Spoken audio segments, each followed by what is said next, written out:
stop running after dopamine. Yes, sir. This is my gist. Stop running after dopamine. Dopamine क्या है? हर एक चीज जो आपको एक सेंस ऑफ रिवॉर्ड देती है, आप उस रिवॉर्ड के पीछे भागना बंद कर दीजिए, आपकी आधी दिक्कतें खत्म हो जाएंगी. Say for example, what is junk food doing to you? What is highly processed sugary foods are doing to you? They induce an intense surge of dopamine in your brain. आपको ऐसा लगेगा कि आप एक दूसरी दुनिया में पहुंच गए. फॉर एग्जाम्पल, कभी आपने जेम्स का एक पैकेट, जेम्स आती है ना, ठीक है, मैं टारगेट नहीं करना चाहता हूँ किसी पर्टिकुलर ब्रांड को, but that is the easiest example I can coat. ठीक है, जेम्स का पैकेट कभी एक आपने उठाया, कभी ऐसा हुआ है आपने उस पैकेट में से एक ही जेम्स खाई हो? नहीं होता ना. क्यों? मजा आने लगता है. दैट मजा इज डोपामीन. उस मजे के पीछे भागना बंद कर दीजिए, आपकी आधी चीजें कम हो जाएंगी. That's it. Sir, can we talk about drug addiction? जैसे कि आजकल मतलब अगर हम इसको कंपेयर करें, क्योंकि आपकी बातों से लग रहा है कि इट्स सिमिलर, जैसे शुगरी फूड और ड्रग से डोपामीन मिल रहा है, तो मतलब can we compare both together? बिल्कुल. There is a thing called food addiction, doctor साहब. सो आपके इस वक्तव्य में थोड़ा टाइम मुझे नहीं मिला इस बारे में बात करने का. So there is a food addiction. ठीक है, कुछ लोग सिर्फ और सिर्फ डोपामीन की सर्ज के लिए they keep on munching on things. ठीक है, फॉर एग्जाम्पल, आप पॉपकॉर्न, कैरामलाइज्ड पॉपकॉर्न चल चुके हैं आजकल. ठीक है, तो कभी एक पे रुक सकते हो? नहीं. तो वो आपने the moment it goes over your palate, आपको लगता है कि wow you are in such a wonderful world all together. वो डोपामीन आपके दिमाग को ऐसा भर देगा, you feel such a sense of reward and you keep on buying buying buying buying. और क्या हो रहा है? ये सब कुछ क्या है? जैसे हमने रिफाइंड फ्लोर की बात करी, वैसे ये रिफाइंड शुगर्स हैं. इसके अंदर बात करते हैं हम हाई ग्लाइसीमिक वर्सेस लो ग्लाइसीमिक इंडेक्स फूड्स की.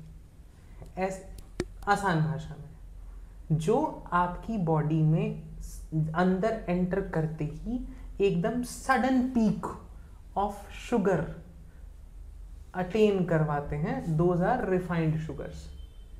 ठीक है, अब आपने अंदर अपना कैरामलाइज्ड पॉपकॉर्न डाला, बॉइंग, इसके ऊपर क्या है? फ्रक्टोज. ठीक है, फ्रक्टोज क्या है? Very small particle. इसको टूटने की जरूरत नहीं है आपके ब्लड में जाने के लिए. ठीक है, अंदर गया, एकदम से आपकी बॉडी के अंदर शुगर का लोड ऐसा आया, शुगर का लोड आपके ब्रेन को हिट करा, ब्रेन के अंदर डोपामीन बढ़ा डूम, और आपको लगा wow I am in heaven right now. आता है ना, कैडबरी डेयरी मिल्क सिल्क, है ना, ऐसा लगता है you are in heaven. So that is dopamine doing to you. अब ये एकदम शुगर हिट करी, process the other side of coin is pancreas, storing fat in liver, sudden surge of insulin, भरो भरो भरो, बहुत सारा शुगर आ गया अंदर. हो वही रहा है, और करवा कौन रहा है? डोपामीन.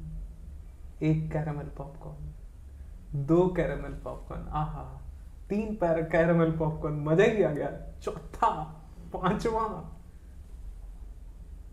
डोपामीन बढ़ता जाए, और उसी तरीके से आपकी शुगर बढ़ती जाएगी. बेचारे पैंक्रियाज और लिवर की हालत और टाइट होती चली जाएगी, एंड बाकी सब चीजें तो मैंने आपको बताई दी. Sir, dopamine becomes like a villain here. तो मतलब एक्चुअली मुझे ये बताओ कि जो डोपामीन है वो क्यों ज़रूरी है और कितने अमाउंट में ज़रूरी है, वो क्या करता है हमारे शरीर में? डोपामीन आपके ब्रेन के अंदर एक बहुत ज़रूरी चीज़ है, because it keeps you going. ठीक है, आप जब मान लो कोई इंसान अगर डिप्रेशन में है और सीवियर डिप्रेशन में है और आप उसके ब्रेन के डोपामीन लेवल्स को मेजर करो, दे विल बी एक्सेप्शनली लो। ठीक है, हम उनमें दवाइयाँ देते हैं, मूड स्टेबलाइजर्स देते हैं, मूड अपलिफ्टर्स देते हैं, जिससे उसका डोपामीन लेवल थोड़ा बढ़े, जिससे उसके डिप्रेसिव सिम्टम्स कम हों। So dopamine keeps us going on in life, and but in moderation. जहाँ पे आपको इस डोपामीन की लत लग गई ना, वहाँ पे ये डोपामीन आपसे क्या क्या ना करवाए। ये अगर आपको खाने से डोपामीन मिल रहा है तो ये आपको मोटापा करवा के आपको लाइफस्टाइल डिजीजेस दे सकता है। अगर ये आपको किसी भी और सब्सटेंस अब्यूज में चला गया, then we know what's happening in Punjab right now. ठीक है, सो ड्रग्स। ठीक है, सो डोपामीन के पीछे भागना बंद करो। सर, हम अपनी डाइट कैसे रख सकते हैं, मतलब क्लीन प्योर डाइट? क्या वो पूरा वेजिटेरियन होना चाहिए या नॉन वेज? Okay, diet. सबसे पहले never skip your breakfast. Yes sir, golden rule for all college students: never ever skip your breakfast. Ask yourself, when was the last time you had your tummy full in the first lecture of the day? You won't remember it. Many from you, I don't mean you, I mean all the listeners of this show. Okay, so never skip your breakfast. A full tummy in the morning with good nutritious food is very helpful in, number one, reducing the inflammatory cascade, channelizing the good bacteria in your gut. So that is important. Then you said which one is better, vegetarian or non-vegetarian? I'll say a proper diet with good fats, good sugars and good proteins is good, be it vegetarian or non-vegetarian. It's up to you, whatever you want to eat. I'll not judge you on the basis of your diet, but I'll judge you on the basis of your health because of it. So, what is a good diet? Number one, early morning breakfast. You should have it. Then you go for your work. So, then, secondly, proper amount of hydration, good water intake. So what we prescribe is 3 meals, 3 snacks regime. So you should have 3 meals. They should have good, and measure your portions. What portions of your diet you are consuming. Measure them. Okay. Then you will able to understand. By measuring, I mean the amount of calories you are loading inside. Opt for foods which do not increase your sugar levels immediately, but instead you opt for foods which give you a steady, slow rise in sugar levels. Our Indian diet is very, very, very deficient in proteins. We have a carb predominant diet. I'm not telling you negate your carbs. I'm telling you increase the proteins in your diet. Okay. So soya if you're vegetarian, lean meats if you're non-vegetarian, egg whites if you're non-vegetarian, yogurt if you are a vegetarian. So those are the diets you should consume. That's what I mean with a good diet. Sir जैसा आपने बोला कि breakfast मतलब वो compulsory है for everybody, पर sir आजकल एक टर्म बहुत ज़्यादा फेमस हो रही है इंटरमिटेंट फास्टिंग, तो उसमें तो ब्रेकफास्ट स्किप कर देते हैं। लाइक अगर मतलब उसमें वो आई थिंक वो 16 आवर्स 8 आवर्स की होती है इंटरमिटेंट फास्टिंग, तो उसके चक्कर में वो 2 टाइम मील खाते हैं instead of 3 time meal.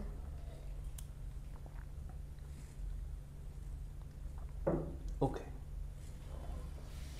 Intermittent fasting is for those, number one, who are overweight, at risk of obesity, at risk of lifestyle diseases. So intermittent fasting is for those. It's not for general public. I'll not advocate intermittent fasting for a college going student who needs nutrition throughout, who needs energy throughout the day. I'll never advocate it for them. For those people who want to lose weight without much exercises in the gym, or without much strain on their body, for them intermittent fasting can or may serve as a shortcut at times, because ultimately they are cutting down their calorie intake. Intermittent fasting is nothing more than cutting out the calories. Okay, it's just a way of labeling things.